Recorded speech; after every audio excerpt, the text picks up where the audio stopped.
Assalamualaikum warahmatullahi wabarakatuh. Selamat pagi teman-teman dan Pak Fajar selaku dosen dari Akademi kelas A. Kami dari kelompok 3 akan menjelaskan mengenai materi dari bab ke-9, yakni akuntansi, dana cadangan, dan aset lainnya. Sebelum itu, saya akan memperkenalkan anggota dari kelompok 3. Yang pertama ada Dimas Arya Kusuma dengan NPM 120. Saya sendiri Ari Kusuma Dewa dengan NPM 127. Dan yang ketiga ada Arifah Dia Putri Erisa dengan NPM 149. Selanjutnya ada Tiara Liva Sania dengan NPM 159. Dan yang terakhir ada Dimas Cesar dengan NPM 160. Next. Selanjutnya saya akan menjelaskan mengenai seputar dari dana cadangan. Next. Dari dana cadangan ini saya akan menjelaskan 3 poin penting. Yang pertama ada pengertian atau definisi, yang kedua bagaimana pembentukan dari dana cadangan, dan yang ketiga bagaimana penilaian terhadap dana cadangan. Yang pertama mengenai pengertian. Definisi dari dana cadangan yakni adalah pengisian dana dalam rangka jaga kebutuhan dana yang relatif besar yang tidak dapat dipenuhi dalam 1 tahun anggaran, seperti pembangunan aset seperti rumah sakit. Lalu pembentukan dana cadangan itu diatur dalam perda agar tidak diperuntukkan lainnya. Dana cadangan bisa lebih satu peruntukannya, namun harus diungkapkan dan dirinci sesuai dengan peruntukannya. Lalu yang ketiga, poin penilaian. Dana cadangan dinilai sebesar nilai nominal. Jadi, penghasilan dari pengolahan dana cadangan seperti bunga atas penyimpanan untuk deposito akan menambah dana cadangan, dan sebaliknya pengeluaran dalam pengolahan dana cadangan seperti biaya administrasi deposito nantinya akan mengurangi dana cadangan. Selanjutnya akan dijelaskan oleh rekan saya.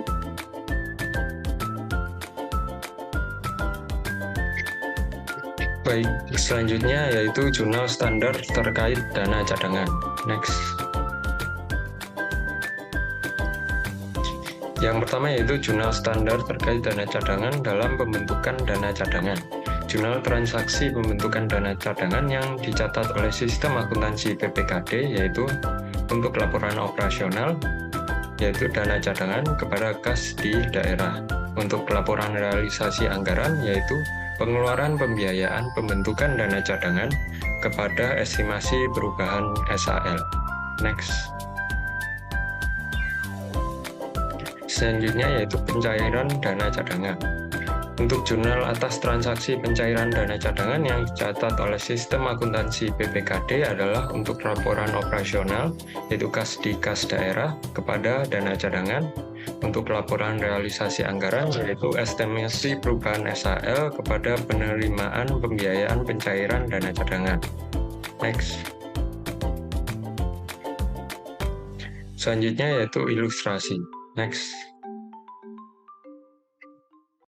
Yang pertama yaitu ilustrasi dalam pembentukan dana cadangan. Untuk tanggal 2 Februari 2013, pemerintah daerah mentransfer dana ke rekening dana cadangan sebesar 3.500.000.000 rupiah. Dana cadangan ini akan digunakan untuk membangun stadion olahraga. Berikut jurnal transaksi. Next. Untuk laporan realisasi anggaran, yaitu pengeluaran pembiayaan pembentukan dana cadangan sebesar 3.500.000.000 kepada estimasi perubahan SAL sebesar 3.500.000.000. Untuk laporan operasional yaitu dana cadangan kepada kas di daerah sebesar 3.500.000.000. Next. Selanjutnya adalah pencairan dana cadangan. Tanggal 25 Oktober 2013, pemerintah daerah mencairkan dana rekening dana cadangan pembangunan stadion olahraga sebesar 1.500.000.000. Pembangunan stadion olahraga tersebut akan segera dimulai. Berikut jurnal atas transaksi. Next. Untuk laporan realisasi anggaran yaitu estimasi perubahan SAL sebesar 1.500.000.000 kepada penerimaan pembiayaan pencairan dana cadangan sebesar 1.500.000.000. Untuk laporan operasional yaitu kas di daerah kepada dana cadangan sebesar 1.500.000.000. Next, selanjutnya akan dijelaskan oleh rekan saya. Baik, untuk materi selanjutnya yaitu aset lainnya. Menurut Buletin Teknis nomor 1 tentang penyusunan neraca awal pemerintah pusat, aset lainnya adalah aset pemerintah selain aset lancar, investasi jangka panjang, aset tetap, dan dana cadangan. Dalam PSAP nomor 1, aset non-lancar lainnya diklasifikasikan sebagai aset lainnya, termasuk dalam aset lainnya adalah yang pertama, aset tak berwujud, yang kedua, tagihan penjualan angsuran yang jatuh tempo lebih dari 12 bulan, yang ketiga, tuntutan ganti rugi, yang keempat, aset kerjasama dengan pihak ketiga, yang kelima, kas yang dibatasi penggunaannya. Permendagri nomor 64 tahun 2013 menambahkan aset lain-lain dalam klasifikasi aset lainnya. Yang pertama yaitu aset tak berwujud. Klasifikasi aset tak berwujud menurut Peraturan Menteri Keuangan yang pertama ada goodwill. Goodwill ini kelebihan nilai yang diakui oleh suatu entitas akibat adanya pembelian kepentingan atau saham di atas nilai buku. Yang kedua ada hak paten atau hak cipta, yaitu diperoleh karena adanya kepemilikan kekayaan intelektual atau atas suatu pengetahuan teknis atau suatu karya yang dapat menghasilkan manfaat bagi entitas. Yang ketiga, royalti. Nilai manfaat ekonomi yang akan atau dapat diterima atas kepemilikan hak cipta atau hak paten atau hak lainnya pada saat hak yang dimaksud akan dimanfaatkan oleh orang, instansi, atau perusahaan lain. Yang keempat, perangkat lunak software komputer. Software di sini yang dimaksud adalah software yang bukan merupakan bagian tidak terpisahkan dari perangkat keras komputer tertentu. Selanjutnya ada lisensi dan franchise. Adalah izin yang diberikan pemilik hak paten atau hak cipta yang diberikan kepada pihak lain berdasarkan perjanjian pemberian hak untuk menikmati manfaat ekonomi dari suatu hak kekayaan intelektual yang diberi perlindungan dalam jangka waktu dan secara tertentu. Selanjutnya ada hasil kajian atau penelitian yang memberikan manfaat jangka panjang. Suatu kajian atau penelitian yang memberikan manfaat ekonomis dan atau sosial di masa yang akan datang yang dapat diidentifikasi sebagai aset. Selanjutnya ada aset tak berwujud lainnya, merupakan jenis aset tidak berwujud yang tidak dapat dikelompokkan ke dalam jenis aset tidak berwujud yang ada. Selanjutnya ada aset tak berwujud dalam pengerjaan, adalah aset-aset tak berwujud yang sedang dalam proses pengerjaannya atau pembangunannya, yang pada tanggal neraca belum selesai dibangun seluruhnya. Kemudian pengakuan aset tak berwujud. Berdasarkan Permendagri nomor 64 tahun 2013, untuk dapat diakui sebagai aset tak berwujud harus dapat dibuktikan bahwa aktivitas atau kegiatan tersebut telah memenuhi yang pertama definisi dari aset tak berwujud, yang kedua kriteria pengakuan. Berikut kriteria yang harus dipenuhi. Yang pertama, kemungkinan besar diperkirakan manfaat ekonomi di masa yang akan datang yang diharapkan atau jasa potensial yang diakibatkan dari aset tak berwujud tersebut akan mengalir dan dinikmati oleh entitas. Yang kedua, biaya perolehan atau nilai wajar dapat diukur dengan andal. Selanjutnya, pengukuran aset tak berwujud. Menurut Permendagri nomor 64 tahun 2013, aset tak berwujud ini dapat diukur dengan mengukur harga perolehan dan bagaimana cara aset tak berwujud itu dimiliki. Yang pertama yaitu biaya untuk memperoleh aset tak berwujud dengan pembelian itu terdiri dari harga beli, termasuk biaya impor dan pajak setelah dikurangi biaya potongan harga dan rabat. Yang kedua, setiap biaya yang dapat diatribusikan secara langsung dalam membawa aset tersebut ke kondisi yang membuat aset tersebut dapat bekerja untuk penggunaan yang dimaksudkan. Yang kedua, pengukuran aset tak berwujud yang diperoleh secara internal adalah aset tak berwujud dari kegiatan pengembangan yang memenuhi syarat pengakuan. Pengeluaran atas unsur tidak berwujud yang awalnya telah diakui oleh entitas sebagai beban tidak boleh diakui sebagai bagian dari harga perolehan aset tak berwujud di kemudian hari. aset tak berwujud yang dihasilkan dari pengembangan software komputer, maka pengeluaran yang dapat dikapitalisasi adalah pengeluaran tahap pengembangan aplikasi.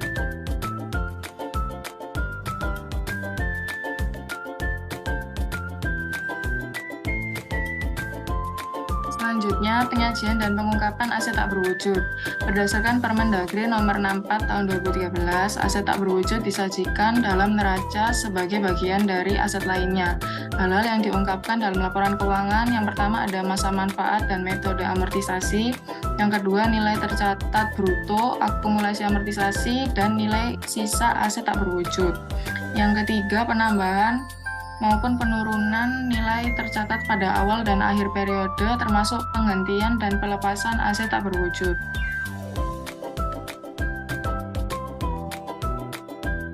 Aset lainnya yang kedua yaitu tagihan penjualan angsuran. Tagihan penjualan angsuran menggambarkan jumlah yang dapat diterima dan penjualan aset pemerintah secara angsuran kepada pegawai pemerintah. Tagihan penjualan angsuran dinilai sebesar nominal dari kontrak bersangkutan yang sudah dikurangi angsuran yang sudah dibayar pegawai ke kas daerah. Aset lainnya yang ketiga yaitu tuntutan ganti rugi. Tuntutan ganti rugi adalah proses yang dilakukan terhadap pegawai negeri bukan bendahara yang bertujuan untuk menuntut penggantian atas kerugian yang diderita negara. Tuntutan ganti rugi dinilai sebesar nominal dalam surat keterangan tanggung jawab mutlak atau SKTJM setelah dikurangi setoran pegawai bersangkutan ke kas negara.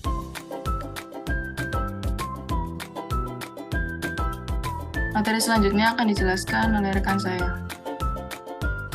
Selanjutnya ada kemitraan dengan pihak ketiga. Kemitraan adalah perjanjian antara dua pihak atau lebih yang memiliki komitmen untuk melaksanakan kegiatan yang dikendalikan bersama menggunakan aset dan atau hak usaha yang dimiliki. Kemitraan dengan pihak ketiga ini diklasifikasikan menjadi 4, yaitu ada bangun, kelola, serah atau BKS, kemudian yang kedua ada bangun, serah, kelola atau BSK, yang ketiga ada kerjasama pemanfaatan atau KSP, dan yang keempat ada sewa. Next.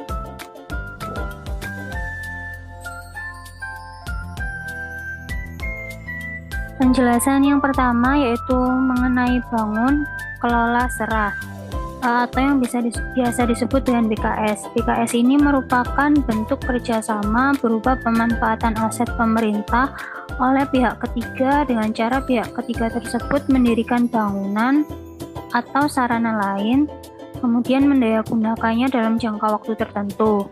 Kemudian bangunan tersebut diserahkan kembali ke pemerintah setelah berakhirnya jangka waktu yang disepakati. BKS ini dicatat sebesar nilai aset yang diserahkan oleh pemerintah kepada pihak ketiga untuk membangun aset BKS tersebut. Next.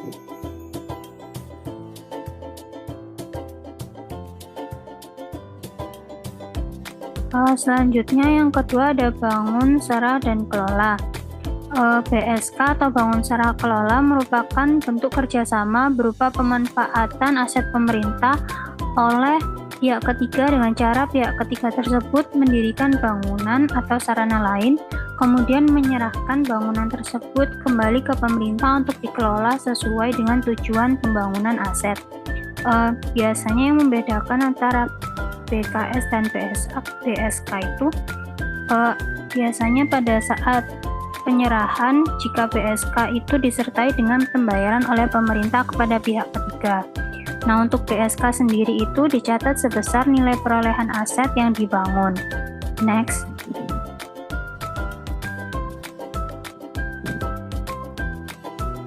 Yang ketiga ada kerjasama pemanfaatan atau KSP yang merupakan pendayagunaan barang milik daerah oleh pihak lain dalam jangka waktu tertentu dalam rangka peningkatan penerimaan daerah.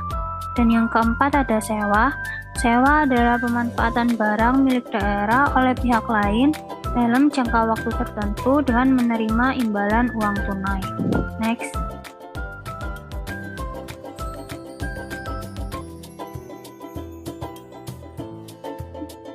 Selanjutnya ada pengakuan aset kemitraan dengan pihak ketiga. Dalam Permendagri nomor 64 tahun 2013 dijelaskan tentang pengakuan aset kemitraan dengan pihak ketiga, yaitu yang pertama, aset kemitraan diakui pada saat terjadi perjanjian kemitraan, yaitu dengan perubahan klasifikasi aset dari aset tetap menjadi aset kerjasama atau kemitraan. Yang kedua yaitu aset kemitraan berupa gedung dan sarana berikut fasilitasnya dalam rangka kerjasama BSK diakui pada saat pengadaan gedung dan atau sarana berikut fasilitasnya selesai dan siap digunakan. Yang ketiga, setelah masa perjanjian kerjasama berakhir, aset kemitraan harus diaudit oleh aparat pengawasan fungsional sebelum diserahkan kepada pengelolaan barang. Yang keempat, penyerahan kembali objek kerjasama beserta fasilitasnya kepada pengelola barang dilaksanakan setelah berakhirnya perjanjian yang dituangkan dalam berita acara serah terima barang. Next.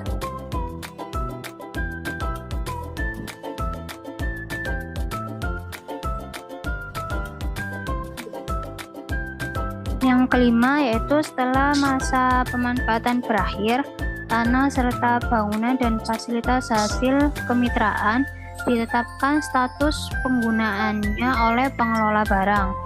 Dan yang terakhir ada klasifikasi aset hasil kemitraan berubah dari aset lainnya menjadi aset tetap sesuai dengan jenisnya setelah berakhirnya perjanjian dan telah ditetapkan status penggunaannya oleh kepala daerah. Next.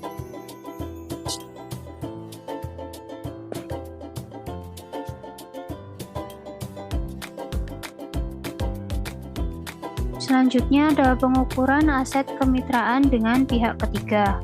Jadi menurut Permendagri nomor 64 tahun 2013 dijelaskan tentang pengukuran aset kemitraan dengan pihak ketiga.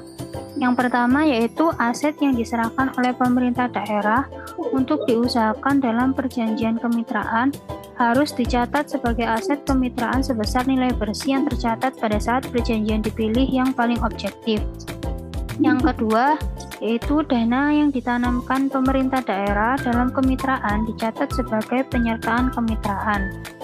Di sisi lain, investor mencatat dana yang diterima ini sebagai kewajiban.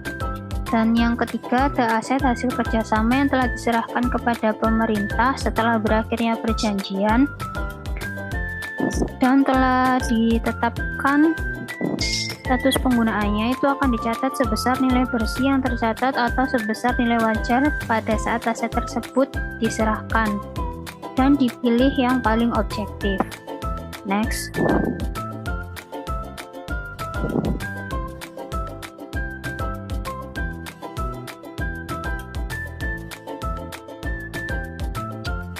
Selanjutnya ada penyajian dan pengungkapan aset kemitraan dengan pihak ketiga.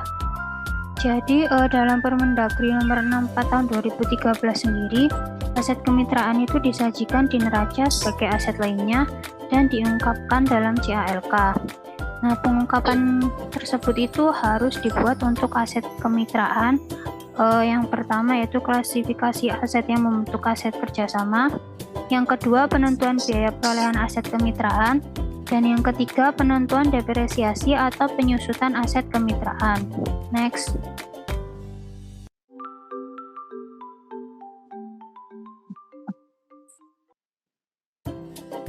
Selanjutnya ada kas yang dibatasi penggunaannya.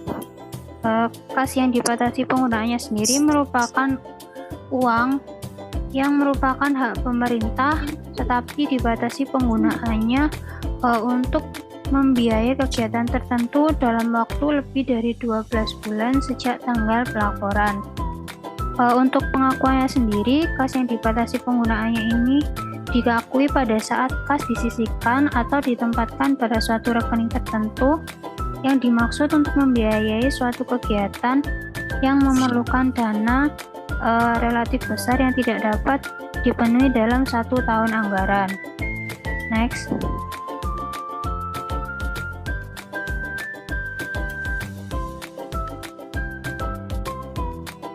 Untuk pengukurannya sendiri, kas yang dibatasi penggunaannya ini dicatat sebesar nilai nominal kas yang disisihkan atau ditempatkan pada suatu rekening tertentu yang dimaksud untuk membiayai suatu kegiatan yang memerlukan dana relatif besar yang tidak dapat dipenuhi dalam 1 tahun anggaran. Dan untuk penyajian serta pengungkapannya itu disajikan dalam kelompok aset lainnya serta diungkapkan secara memadai di CALK.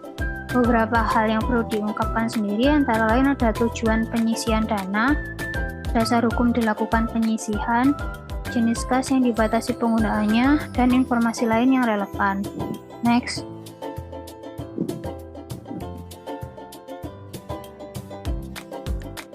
Selanjutnya, saya akan menjelaskan aset lain-lain.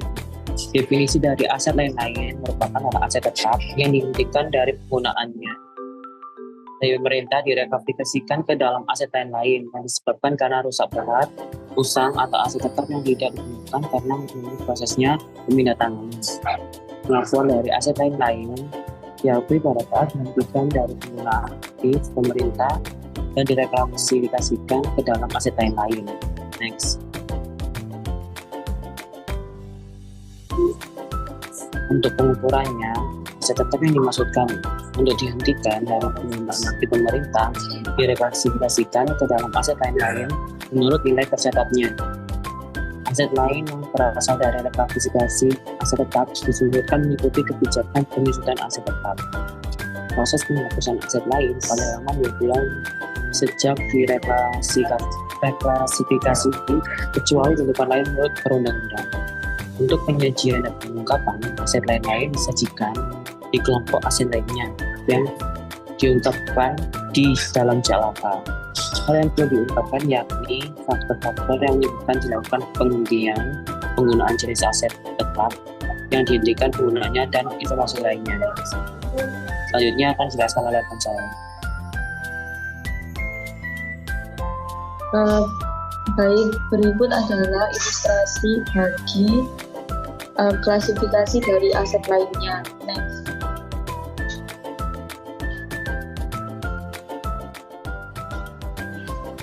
Yang pertama ada tagihan penjualan angsuran. Pada tanggal 5 April 2014 dilakukan penjualan rumah dinas kepada pegawai Pemda. Nilai perolehan rumah dinas sebesar 500 juta. Akumulasi penyusutan sebesar 450 juta dan telah disetujui untuk dilakukan pembayarannya melalui angsuran selama 5 tahun dengan nilai tagihan penjualan angsuran sebesar 50 juta. Next. Berikut untuk jurnalnya.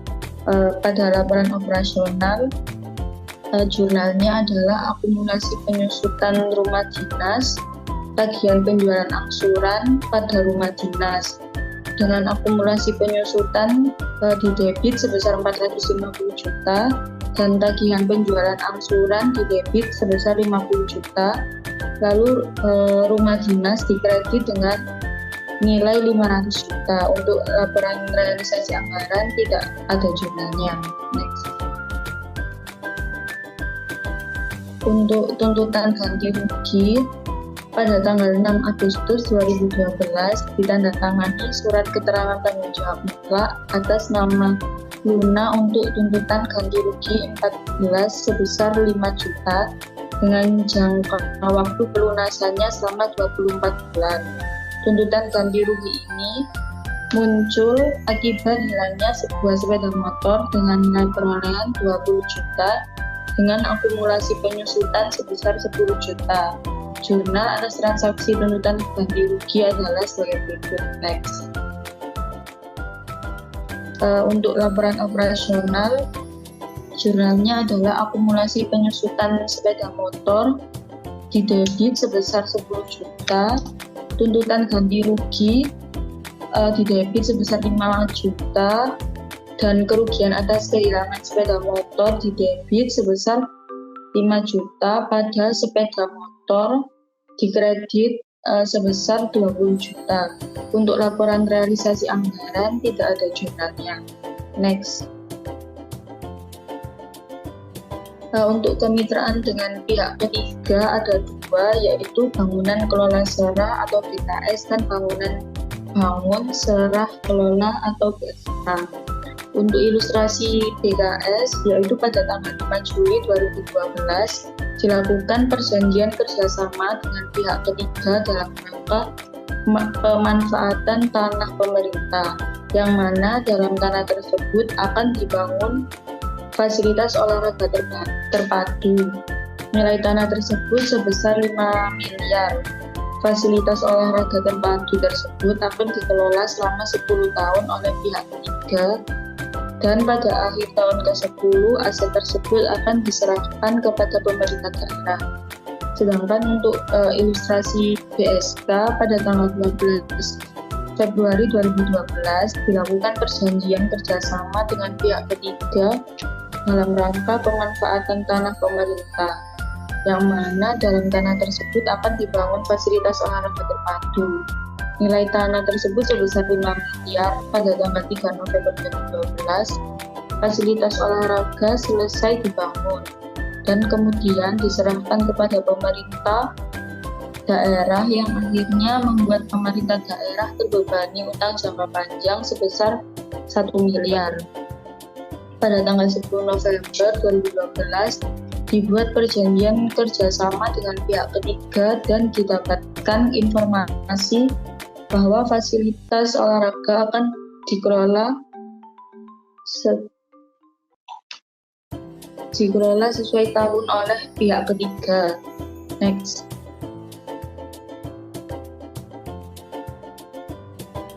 Berikut untuk jurnal dari Bangun Kelola Serang atau BKS. Pada laporan operasional jurnalnya, kemitraan dengan pihak ketiga Bangun Kelola Serang didebit sebesar 5 miliar, pada tanah dikredit sebesar 5 miliar. Sedangkan untuk jurnal pada laporan realisasi anggaran itu tidak ada. Next. Baik, untuk jurnal Bangun Serang Kelola atau BSK, ada laporan operasional yaitu kemitraan dengan pihak ketiga Bangun Serang Kelola didebit dengan nilai 6 miliar, ada tanah dikredit dengan nilai 5 miliar dan utang jangka panjang dikredit sebesar 1 miliar. Untuk laporan realisasi anggaran itu tidak memiliki jurnal. Next. Berikut ilustrasi untuk aset tak berwujud. Pada tanggal 5 September 2012 dilakukan pembuatan sistem perangkat lunak atau software. Akuntansi keuangan daerah bekerja sama dengan konsultan TI senilai 500 juta dan telah dilakukan pembayaran dengan SPMLS nomor 4545 dan SP2D nomor 888 dengan jurnal sebagai berikut. Untuk laporan operasional yaitu belanja aset tak berwujud software didebit sebesar 500 juta pada kas di daerah, pada kas di kas daerah dikredit sebesar 500 juta. Untuk laporan realisasi anggaran yaitu belanja aset tak berwujud software sebesar 500 juta didebit terhadap estimasi perubahan SAL dikredit sebesar 500 juta. Next. Untuk aset lain-lainnya berdasarkan data dan pengelolaan yang didapatkan informasi bahwa gedung kantor Dinas Pamong Praja sudah tidak digunakan lagi atau dihentikan penggunaannya karena Dinas Pamong Praja telah menempati kantor yang baru. Berdasarkan data yang ada di Barang Praja, nilai gedung kantor yang sudah tidak digunakan lagi adalah sebesar 300 juta. Jurnal atas transaksi tersebut adalah sebagai berikut.